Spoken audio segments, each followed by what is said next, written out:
दर्शकों, बाबा साहेब भीमराव अंबेडकर जी का विरोध था कि ब्राह्मणों के द्वारा बताई गई वर्ण व्यवस्था जातिवाद की खाई को और बढ़ा रही है।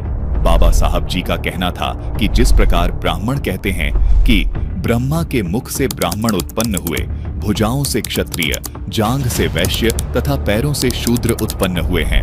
बाबा साहब भीमराव अंबेडकर जी का कहना है कि ब्राह्मणों का ये कथन कि शूद्र ब्रह्मा जी के पैरों से उत्पन्न हुए हैं, इसलिए शूद्र नीच हैं तथा अन्य वर्ण ऊंच हैं, ये सरासर गलत है।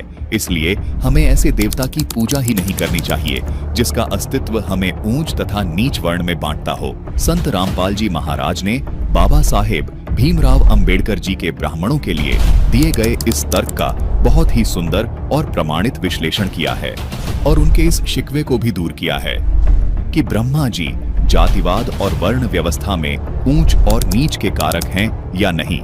दर्शकों, संत रामपाल जी महाराज जी का कहना है कि वर्ण व्यवस्था में ऊंच नीच के कारक ब्रह्मा जी नहीं हैं। इस व्यवस्था का सारा दोष हमारे अज्ञानी धर्म गुरुओं को जाता है, जिन्होंने अपने शास्त्रों को ठीक से नहीं समझा। संत रामपाल जी महाराज का कहना है कि जिन ब्रह्मा जी को आप जीवों के उत्पत्तिकर्ता और वर्ण व्यवस्था में ऊंच नीच का कारक मान रहे हो, उन ब्रह्मा जी को तो स्वयं ये पता नहीं कि मेरी उत्पत्ति कैसे हुई है।